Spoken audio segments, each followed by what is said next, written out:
Hi అండి. ఈ వరలక్ష్మి వ్రతానికి అమ్మవారికి ప్రసాదంగా పెట్టుకోవడానికి మార్నింగ్ టైంలో ఎక్కువ హడావిడి లేకుండా ఇలా ఇన్స్టెంట్గా రవ్వప్పాలని తయారు చేసుకోండి. చాలా బాగుంటాయి.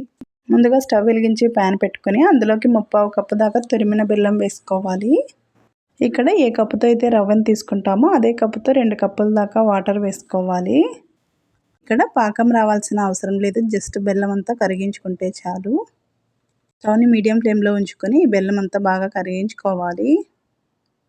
వాటర్ అంతా బాగా మరుగుతున్నప్పుడు ఇందులోకి 1 కప్పు దాకా సోజీ రవ్వను తీసుకొని కొంచెం కొంచెంగా వేసుకుంటూ కలుపుకోవాలి. స్టవ్ని లో ఫ్లేమ్లో ఉంచుకొని రవ్వ కొంచెం కొంచెం వేసుకుంటూ ఎక్కడ ఉండలు కట్టకుండా బాగా కలుపుతూనే ఉండాలి. ఇలా రవ్వని వేసేసుకొని బాగా మిక్స్ అయ్యేలాగా కలుపుకోవాలి. ఇలా ఒక 2-3 నిమిషాల పాటు కలుపుతూ ఉన్నట్లయితే బెల్లం వాటర్ని రవ్వ బాగా అబ్జర్వ్ చేసుకొని దగ్గర పడుతుంది. స్టవ్ని లో ఫ్లేమ్లో ఉంచుకొని ఇలా ఒక 2 నిమిషాల పాటు కలుపుకుంటున్నట్లయితే మనకి దగ్గర పడుతుంది. చూడండి, ఇలా కలుపుతూ ఉన్నట్లయితే రవ్వ అంతా బాగా సాఫ్ట్గా అయిపోతుంది. ఇప్పుడు ఇందులోకి ఒక 1 టేబుల్ స్పూన్ దాకా ఇలాచి పౌడర్ వేసుకోవాలి. ఈ ఇలాచి పౌడర్ని కూడా అంతా బాగా మిక్స్ అయ్యేలాగా కలుపుకోవాలి. ఈ ప్రాసెస్ అంతా స్టవ్ని లో ఫ్లేమ్లోనే ఉంచుకొని తయారు చేసుకోవాలి. ఇప్పుడు ఇందులోకి ఒక 1 టేబుల్ స్పూన్ దాకా నెయ్యిని వేసుకుందాం.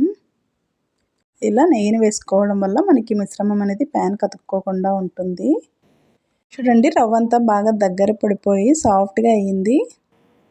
ఈ రవ్వ అంతా బాగా మెత్తగా ఉడికిపోయి ప్యాన్ కతుక్కోకుండా సపరేట్ అవుతున్నప్పుడు స్టవ్ ఆఫ్ చేసుకుని మూత పెట్టేసి చల్లారేంత వరకు పక్కన ఉంచుకోవాలి. స్టవ్ ఆఫ్ చేసుకుని మూత పెట్టేసి గోరువెచ్చగా అయ్యేంత వరకు పక్కన ఉంచుకోవాలి. ఇలా గోరువెచ్చగా అయిన తర్వాత ఒకసారి మూత తీసి బాగా కలుపుకోవాలి. లేదంటే అంత ఆరిపోయి రవ్వ అనేది బాగా గట్టిగా అయిపోతుంది. అందుకని గోరువెచ్చగా ఉన్నప్పుడే ఇలా సాఫ్ట్గా కలుపుకోవాలి. ఇప్పుడు ఇందులో నుంచి కొంచెం కొంచెం పిండిని తీసుకొని చిన్న చిన్న బాల్స్ లాగా చుట్టుకోవాలి. ఇప్పుడు వచ్చేసి ఇలాంటి ఆయిల్ కవర్ కానీ లేదా బటర్ పేపర్ కానీ తీసుకొని కొంచెం ఆయిల్ అప్లై చేసుకొని ఇప్పుడు చిన్న చిన్న బాల్స్ని పేపర్పై పెట్టుకొని కొంచెం చేతికి ఆయిల్ని అప్లై చేసుకొని ఇలా ప్రెస్ చేసుకోవాలి.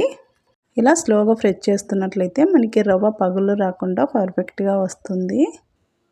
స్లోగా మనకి ఎంత సైజులో అయితే కావాలో అంత సైజులో ప్రెస్ చేసుకోవాలి. యాడ్ చేసేసుకొని ఇలా చేతిలోకి తీసుకోవాలి. మరి అంత థిక్గా కాకుండా అలాగని పల్చగా కాకుండా మీడియం సైజులో ఒత్తుకోవాలి.